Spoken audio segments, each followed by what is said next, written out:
Hello, hello, hello, hello. Hi, it's Pat again. Well, I shouldn't say again. I was live earlier on my profile, and here I am on my page. Tonight is Wednesday night, and this is the night that we do meet weekly to have dinner. And tonight we are going to have baked cauliflower. So it's 4:30, and so that of course means that I have been working all day to make supper, and that's something to take note of, because sometimes it feels like in order to eat well, you have to be in the kitchen all day long, and that's not true. So tonight we're making a recipe, and of course I'm going to MacGyver it from the actual recipe, because that's what I do.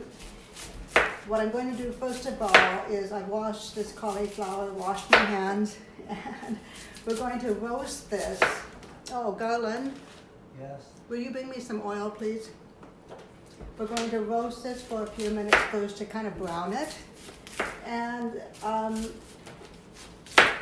I'm kind of tempted, because of the time factor today, I'm tempted to roast my onions and my garlic with the cauliflower and see how that works. I mean, all you can do is try, right? So, and I forgot to bring my oil close to the camera here, so I'm all tied up. I'm going to let my hubby help me with that. So, having a big knife really makes this job fast. See how fast that cauliflower got chopped up? So, we are going to roast cauliflower to kind of brown it, braise it if you will, and then I'm going to add the onions and garlic, and we are going to mix goat cheese. Costco, see goats? Costco has a wonderful soft goat cheese. I'm going to mix that with farm eggs.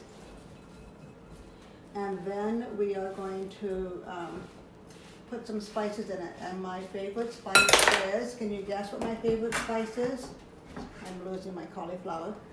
My favorite spice is dill. And I talked at noon about cayenne. So I am going to add some cayenne in here for a little sip. I just need a little oil to mix with my cauliflower. Thanks. And look, one mushroom got left in the fridge after my son did his cooking yesterday. That's good. Yeah, thank you. There we go. So we'll throw Mr. Cauliflower in because we don't want him to get left behind. I'll tell you, excuse me, I just getting my camera ready here, and my clip on my thing broke, so I've had to MacGyver it, so hopefully this thing stays together. If my phone falls on the floor, it's because my MacGyver thing didn't work. All right, so we're just going to put some oil in it. I think I'm supposed to measure it, but I didn't. So we'll see. Let me get this mixed up here. Garland, I'm going to have you actually stay here a minute, and you can throw this pan in the oven for me while I do something else.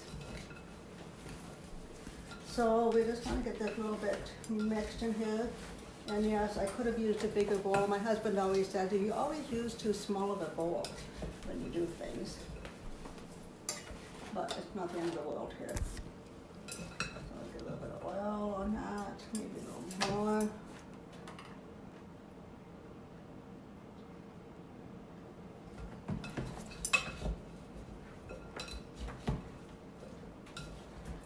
After this bakes, I'm going to chop it up a bit more because these are big chunks of cauliflower.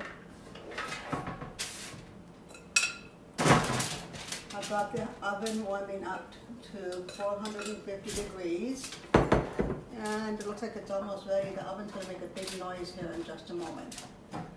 So bear with it. And let's chop up the onion. Now, I hope I don't cry. So, yeah, my comment, oops, my thing turned around, sorry. Got to see my sink. There you go. Yeah, this is very, I should actually get my husband to take a picture of the camera. It's really quite funny.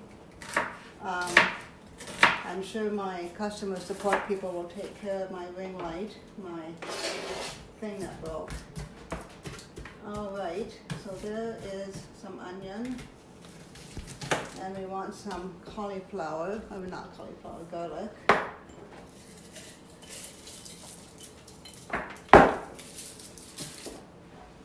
So cauliflower makes a wonderful, I need to switch smaller knives. Cauliflower makes a wonderful comfort food alternative because it can be whipped and you think you're eating mashed potatoes.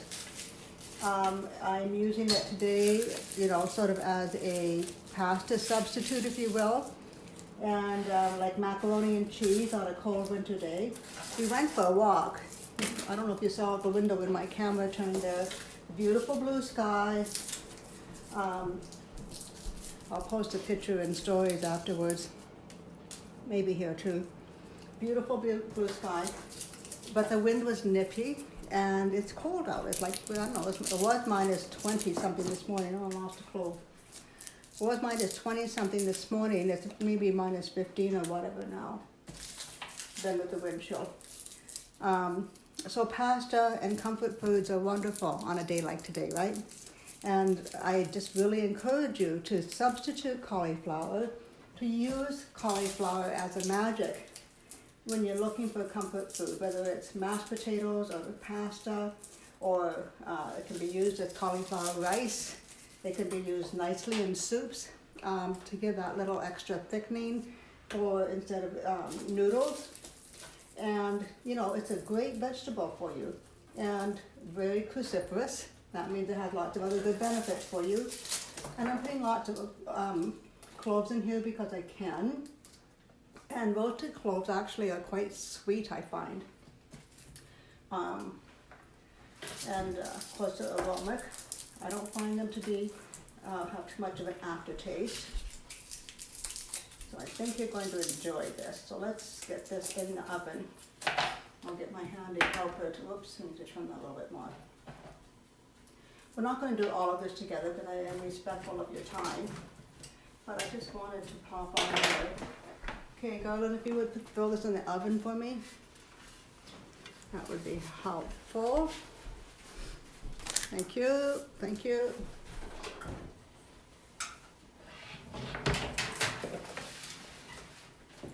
Okay, the recipe calls for 2 eggs. I'm going to do 4 because if you're going to do 2, you might as well do 4, right? We're going to have at least 2 people come over and join me for supper, and 1 little guy, and we always enjoy leftovers. And the idea behind the supper here, this is not a side dish, this is going to be our main dish, so we want to have plenty of protein in it. And so we're using 4 eggs and a whole thing of cheese, and so that should fill the spot, I think. And 1 more egg. I'm going to put some pepper in it for some color. Oops. There we go. And so then the cheese.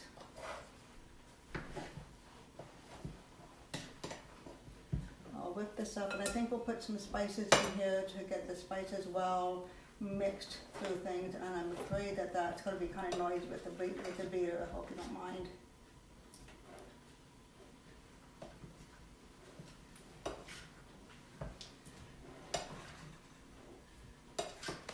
And then I have a block of cheese to grate, because we all know that a pasta dish needs a bit of a cheese melted on top here. I think that's cauliflower. All right, my beaters are here. Oh, let's get some spices in. So dill, we like to have dill spices. Oh, there's a little bit of dill. And we want some, I use a lot of this Kirkland's organic no salt seasoning. And that adds a little bit of zip for sure. And the recipe calls for thyme. Looks like I screwed off the It calls for thyme and coriander seed, but I don't have coriander seed, so we'll do without tonight. And I'm using pink Himalayan salt. This needs a refill here pretty soon.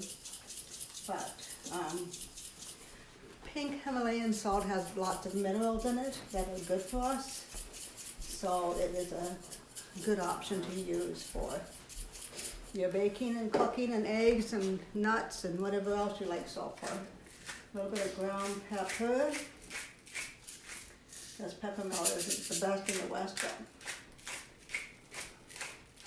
Okay, I'm just going to mix this for a little bit. Please pardon the noise.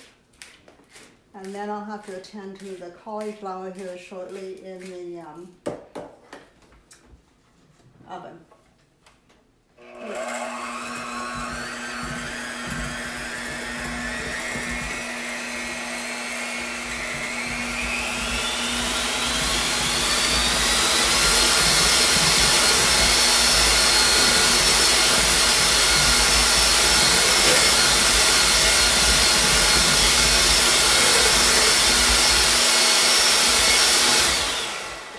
Should be good for now. So with that, I mean, with this kind of a combination of things, you can really make a casserole. So this could go in a 9x13 if you have 2 cauliflower heads. With one, it'll be a little thin. So nicer if you're in a 1 to 1.5 quart casserole dish. But you can expand the dish by adding, if you had access to organic cherry tomatoes. Particularly if you can sort of add them towards the end so they're not totally cooked. Or you can put celery or peppers or asparagus in it and still maintain that cruciferous, non-root, non-starchy type of vegetable content in there. So anyway, I really encourage you when you're thinking of a comfort meal to think outside the box, to take a recipe that looks like it might work for you. If it has some ingredients that don't line up with what you're doing for your lifestyle. In this lifestyle, we try to avoid dairy, and we're avoiding things like corn, and we try not to cook tomatoes too much because they do become a little bit sugary and high glycemic, if you know what that term means. Low glycemic versus high glycemic. So vegetables that are low glycemic certainly add to this. Broccoli certainly would be a nice add to this as well, with your peppers, onions, mushrooms, and a number of other things. So I'm going to continue getting dinner ready. I think we started here around 4:30. It's almost 5. And I just have to kind of throw a few things together and put them in the oven to finish up, and we will be ready to eat. So thank you for joining. If you have any questions about what we're doing, there will be a Learn More button on the page here later tonight. I invite you to look at my webpage and see if there's some things. There's a number of videos there that you might find of interest as well. Okay, bye-bye for now.